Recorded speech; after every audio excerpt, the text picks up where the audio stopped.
예비 공공재분들 잘 지내고 계신가요? 오늘은 부인과 5강 여성 생식기 선천기형과 실금 탈출 새길에 대해서 배우도록 하겠습니다.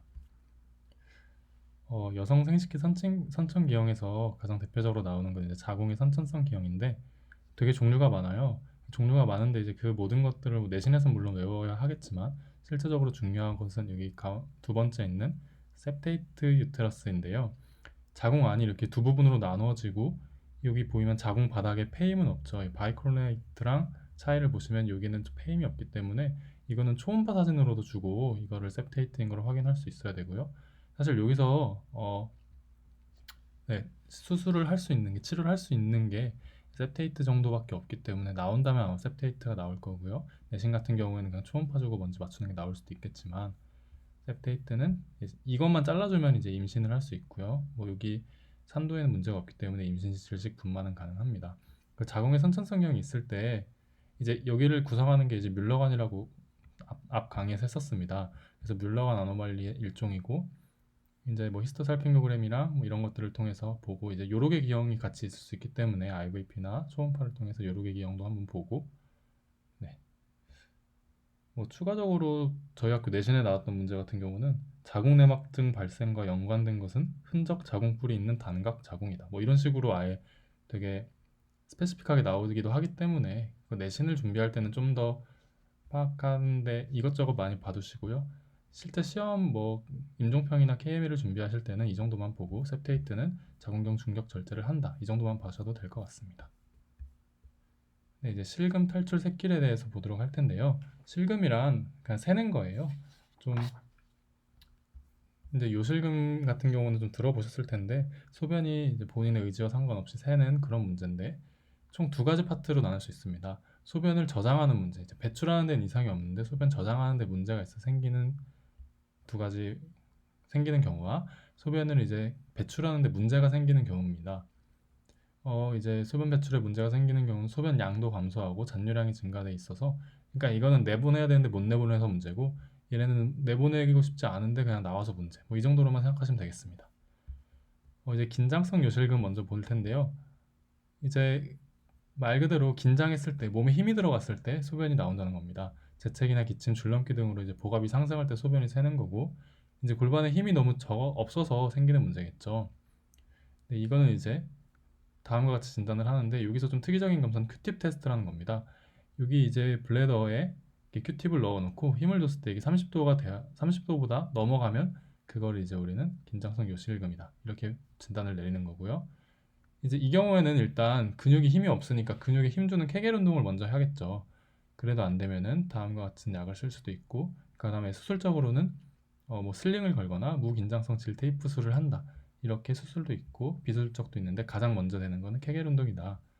그리고 이제 절박교실금과 과민성 방광을 이렇게 같이 묶어놨는데 그 이유가 뭐냐면 이제 소변이 안 마렵다가 갑자기 마려우면 과민성 방광이고 그 마려운 거를 넘어서 질어버리면 이제 절박교실금이다 이렇게 보시면 되겠습니다.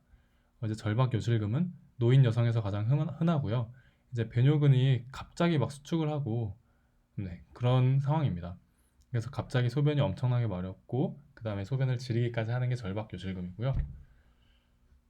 네, 과민성 방광은 지리진 않는데 증상은 비슷하다 이렇게 보시면 되겠습니다. 이제 이거 같은 경우에는 이제 부교감 신경이 갑자기 과활성화돼서 생기는 거기 때문에 그걸 막는 항콜린제, 뭐 무스카린 대항제라고 또 기출이 됐었는데 이거를 통해서 먼저 약물 치료를 먼저 하고요. 그 다음에 이제 행동 치료나 이거 모두 반응하지 않을 시 수술적 치료를 한다 이렇게 보시면 되겠습니다. 검사는 이제 요역동학 검사를 통해서 방광 내압을 측정하고 그다음에 배뇨근이 불수의적으로 수축하는 걸 확인한다고 합니다.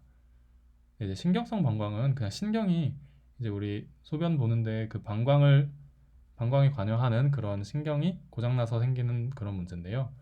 척추 손상이나 뭐 다음과 같은 요인에 의해서 신경 손상이 생길 수 있고 그로 인해서 소변을 이제 잘 못 보는 그런 문제입니다. 이런 경우 이제 막 소변을 놔야 되는데 신호가 안 오니까 그냥 계속 소변이 쌓이겠죠. 그러다가 이제 범람성으로 이제 넘쳐서 소변이 이렇게 생길 수도 있고요. 이런 경우에는 소변을 나올 수 없기 때문에 카테터를 통해서 주기적으로 배뇨를 해줍니다. 그다음에 기능성 요실금은 이제 치매 환자 같은 경우에 화장실을 가야 되는데 그것도 못 보고 뭐 기능이 좀 이상하니까 뭐 화장실을 가야 되는지도 모르는 환자들의 경우 생길 수 있는 그런 증상입니다. 네, 탈출을 보겠습니다.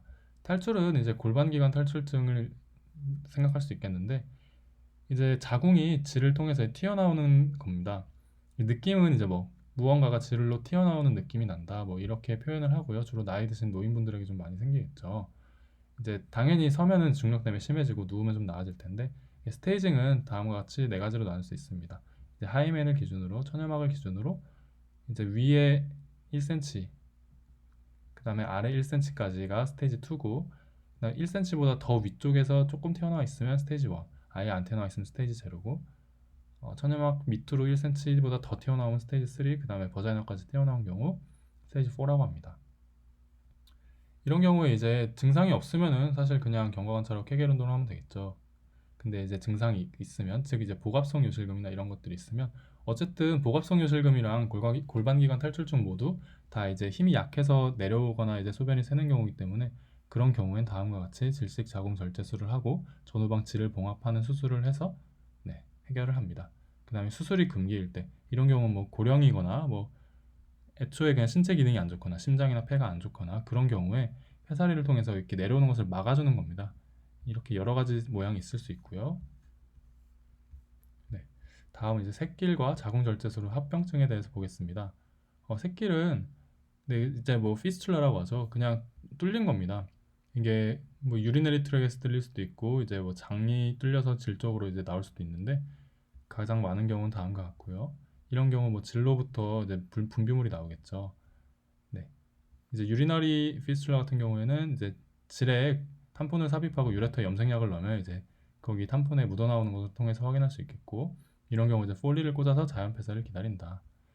그러고 이제 뭐 수술 참관을 해보신 분들은 알겠지만 좀 왕왕 일어나는 게 요관 폐쇄입니다. 이게 수술할 때 요관을 잘못해서 자르는 경우가 있는데 이런 경우는 카테터를 요관에 유지해서 이제 수술을 어, 치료를 한다. 그리고 카테터 통과 실패 시 다시 재수술을 한다. 이렇게 보시면 되겠습니다. 네, 오늘은 뭐 내용이 크게 없어서 여기까지 마무리하겠고요. 첫 외부 구독자분께서 생겨갖고 되게 기분이 좋습니다. 열심히 만들어보고 좋은 내용으로 보답하겠습니다. 다음 시간은 자궁내막증부터 하도록 하겠습니다. 고생 많으셨습니다.